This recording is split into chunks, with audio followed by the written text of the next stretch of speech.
Spoiling all the Final Destination movies since a new one's been announced, part 5, and we made it to the 5th and final destination. Final Destination 5 is about this guy named Sam who was on a work retreat with a bunch of his coworkers, including his ex-girlfriend Molly. As they are on a bus crossing a bridge, the bridge collapses and everybody on the bus and on the bridge dies except for Molly, who manages to make it across before it collapses. But again, as we know by now, the formula is always the same. It ends up being just a premonition that Sam has. So Sam persuades a bunch of people to get off the bus and get off the bridge with him. So that includes Molly, their boss Dennis, aka Todd Packer, Sam's friend Nathan, Sam's friend Peter and his girlfriend Candace, their coworker Olivia, and their coworker Isaac. So the bridge collapses and those people survive, but then they start being interrogated by this FBI agent, Block. Which is kind of weird because the only instance of them investigating one of the premonitions was the first movie. Anyway, the survivors go and attend a memorial service for all of the people who died, and we see a very familiar face watching them from afar.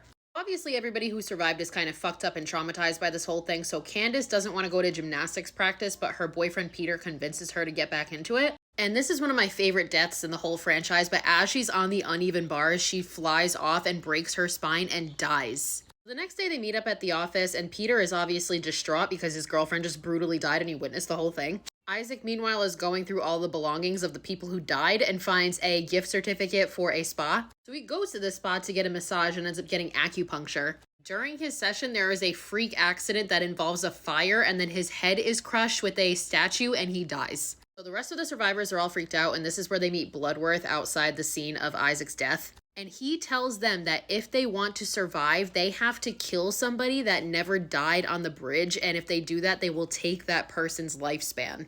Mind you, Flight 180 and all of the disasters from the previous movies have not been brought up. So everybody's obviously freaked out, but Olivia decides to go through with her LASIK surgery that she has. Another super gnarly death if you don't like eyes especially. The machine malfunctions and starts lasering her. She manages to get out of the contraption, but then panics and falls out of a window and dies. And that's when Sam realizes that they are dying in the order that they died on the bridge and that Nathan is next. Nathan is back working at the factory where we see him get into an argument with his coworker Roy. As they're arguing, a piece of equipment starts to fall and Nathan pushes Roy out of the way. He accidentally ends up pushing him off a railing and he falls to his death. So he tells the rest of the survivors and they're like, well, you claimed Roy's lifespan, so death is skipping you and you're fine. Dennis then shows up to investigate what just happened, and when he gets there, a wrench flies off a machine, hits him in the face, and he dies. So Molly and Sam were broken up, but now they've kind of rekindled their love and they're out at a date at a restaurant. And it's a restaurant that Sam works at, so they're there after hours and they're the only ones there. And that is when a distraught and insane Peter walks in and attempts to kill Molly. Because remember, Molly in the premonition was the only one who survived. She was never meant to die.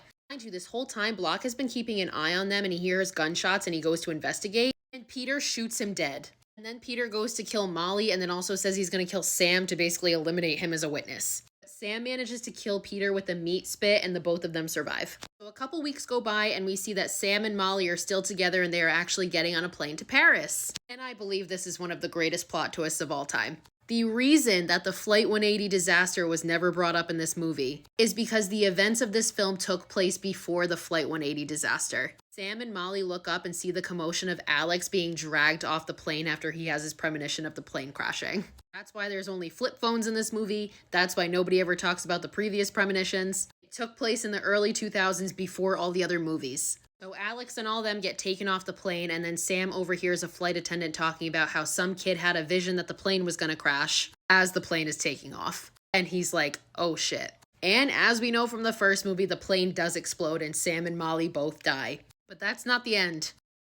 A bar with some and he learns that during Roy's autopsy, they found a brain aneurysm that was set to kill him in any day now. So he did claim Roy's lifespan, but it's very short-lived. And as he makes that realization, he is crushed and killed with airplane debris from the Flight 180 disaster.